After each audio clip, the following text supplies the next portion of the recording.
मुख्यमंत्री से इस्तीफा दे दिया और जो सरकार थी उसको भी समाप्त करने का हमने आज गवर्नर साहब को दे दिया। नमस्कार, मैं हूं अंशिता। बिहार में जो कुछ चल रहा है आप सभी लोग इससे वाकिफ हैं। इस उठापटक ने एक बहुत बड़ा सवाल जो खड़ा कर दिया है वो ये कि आखिर नीतीश कुमार बीजेपी के लिए इतने जरूरी क्यों हो गए, जबकि इसके उलट जो बात निकल कर आ रही है कि सिर्फ नीतीश बीजेपी के लिए जरूरी नहीं है बल्कि नीतीश को भी बीजेपी की जरूरत है, यानी बीजेपी के साथ जाना नीतीश की मजबूरी है। आखिर ऐसा क्यों कहा जा रहा है? आखिर क्यों नीतीश के सुर बदले? क्यों बीजेपी को कोसते कोसते एक बार फिर आरजेडी को कोसने लग गए नीतीश? आखिर आरजेडी और जेडीयू में क्यों पड़ गई है खटास?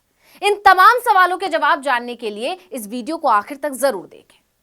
अरे इसलिए नौबत हुई है कि ठीक नहीं चल रहा था, तो इसीलिए थोड़ी परेशान। आप लोग तो हमसे बहुत पूछ रहे थे, हम बीच में बंद कर दिए थे कुछ बोलना, तो हम देख रहे थे तो वही सब लोगों की राय, अपने पार्टी के लोगों की राय, चारों तरफ से राय आ रही थी, तो हमने सब लोगों की बात को सुन लिया, तो इसीलिए आज हमने इस्तीफा दे दिया। अब ये जो भी सरकार थी वो समाप्त कर दिया गया। ये कहने वाले नीतीश कुमार अब बीजेपी की तरफ आस भरी नजरों से देख रहे हैं। अब सवाल ये भी है कि आखिर 1.5 साल में ही ऐसा क्या बदल गया जो कल तक तेजस्वी को आगे बढ़ाने में लगे नीतीश अचानक से उनसे दूरी बनाने लगे हैं। कहीं माजरा कुर्सी का तो नहीं है?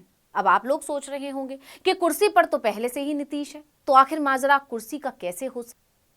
तो आपको बता दें कि राजनीति के जानकारों का दावा है कि खेल कुर्सी का ही है। दावा किया जा रहा है कि जब अगस्त 2022 में नीतीश ने एनडीए से नाता तोड़कर आरजेडी से हाथ मिलाया था, तब 2.5 साल के फॉर्मूले पर बात बनी थी। सब कुछ ठीक चल रहा था। कई मौकों पर यह देखने को भी मिला कि नीतीश ने धीरे धीरे तेजस्वी को आगे करना शुरू कर दिया था। लेकिन वो कहते हैं ना, मोह कभी नहीं छूटता। ऐसा ही मोह है नीतीश का सीएम की कुर्सी के साथ। इसलिए जैसे जैसे टाइम नजदीक आने लगा, 2.5 साल का कार्यकाल नीतीश का पूरा होने लगा, तो नीतीश के सुर और तेवर बदलने लगे। अब जानकारों का यह भी कहना है कि इसकी वजह सिर्फ कुर्सी ही नहीं है, बल्कि इंडिया गठबंधन में खुद की अनदेखी से भी नीतीश आहत हो गए।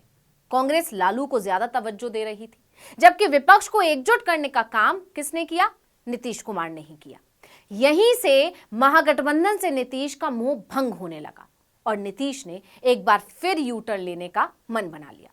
नहीं, हाँ, अभी हम जो पहले गठबंधन को छोड़ के नए गठबंधन बनाए थे, और जो नया गठबंधन 1.5 महीना से बनाए थे, 1.5 साल से, तो यहाँ पर भी जो स्थिति इधर आकर के ठीक नहीं लगी है, और जिस तरह से लोगों का दावा हो रहा था, जो इतना मेहनत किया जाता था कि वही लोग ये सब काम कर रहे हैं, वो सब जरा धीरे धीरे लोगों को खराब लग रहा था। अब सवाल ये है कि नीतीश ने यू टर्न लेने का मन बनाया तो फिर बीजेपी ही क्यों?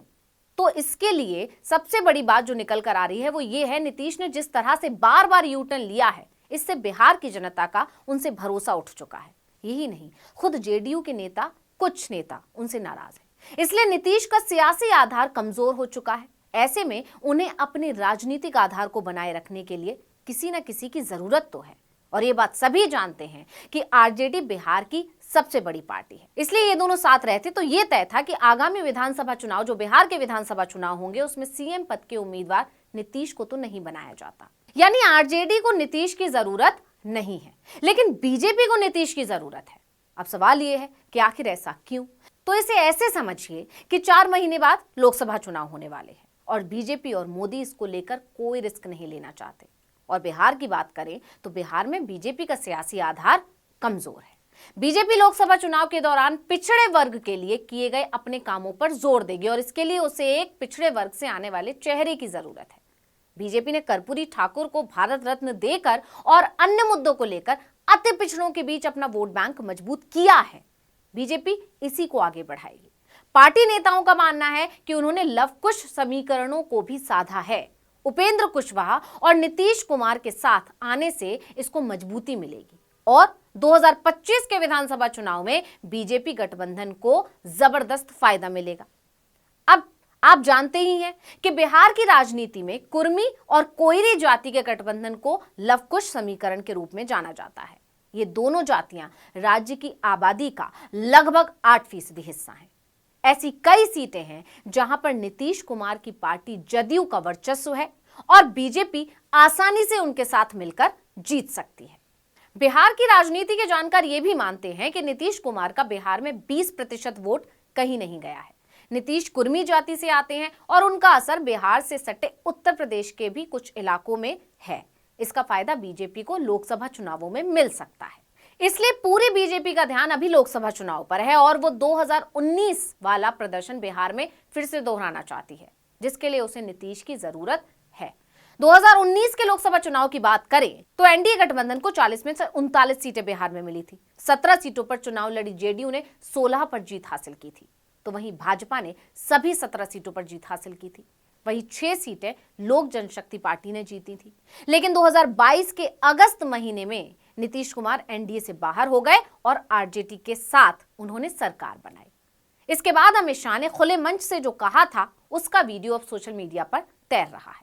एक बात स्पष्ट कर देता हूं, किसी के मन में ये संशय हो कि चुनाव के परिणामों के बाद नीतीश बाबू को फिर से भाजपा एनडीए में लेगी, तो मैं बिहार की जनता को स्पष्ट कह देना चाहता हूं और लल्लन बाबू को भी स्पष्ट कहना चाहता हूं, आप लोगों के लिए भाजपा के दरवाजे हमेशा के लिए बंद हो चुके हैं। माताओं, भाइयों, अब इस वीडियो के साथ एक सवाल भी तैर रहा है कि जब अमित शाह से लेकर बीजेपी के तमाम दिग्गज खुले मंचों से, सभाओं से सिर्फ एक ही राग अलाप रहे थे कि नीतीश कुमार के लिए एनडीए के दरवाजे हमेशा के लिए बंद हो गए, तो अब ऐसा क्या बदल गया? तो वो कहते हैं ना कि राजनीति में ना तो कोई स्थायी दोस्त होता है ना दुश्मन, ये रिश्ता सिर्फ फायदे का रिश्ता होता है। लेकिन नीतीश और बीजेपी की बढ़ती नजदीकी फायदा कम, मजबूरी का रिश्ता ज्यादा लग रहा है। मुख्यमंत्री से इस्तीफा दे दिया और जो सरकार थी उसको भी समाप्त करने का हमने आज गवर्नर साहब को दे दिया। अरे इसलिए नौबत हुई है कि ठीक नहीं चल रहा था, तो इसीलिए थोड़ी परेशान। आप लोग तो हमसे बहुत पूछ रहे थे, हम बीच में बंद कर दिए थे कुछ बोलना, तो हम देख रहे थे, तो वही सब लोगों की राय, अपने पार्टी के लोगों की राय, चारों तरफ से राय आ रही थी, तो हमने सब लोगों की बात को सुन लिया, तो इसीलिए आज हमने इस्तीफा दे दिया। अब ये जो भी सरकार थी वो समाप्त कर दिया गया। अभी हम जो पहले गठबंधन को छोड़ के नए गठबंधन बनाए थे, और जो नया गठबंधन 1.5 महीना से बनाए थे, 1.5 साल से, तो यहाँ पर भी जो स्थिति इधर आकर के ठीक नहीं लगी है। बहरहाल कुछ भी हो, फिलहाल सभी की निगाहें बिहार की राजनीति पर टिकी हो। तो इस वीडियो में इतना ही। आपसे अनुरोध है, यूट्यूब पर हमारे चैनल आर्टिकल 19 इंडिया को सब्सक्राइब कीजिए, व्हाट्सएप पर फॉलो कीजिए और हमें बताइए आपको हमारा ये वीडियो कैसा लगा। आने वाले दिनों में हम और किन मुद्दों पर वीडियो बनाएं ये भी जरूर बताइएगा। ट्विटर हैंडल है article19_India, इसे भी फॉलो कर लीजिए। नमस्कार।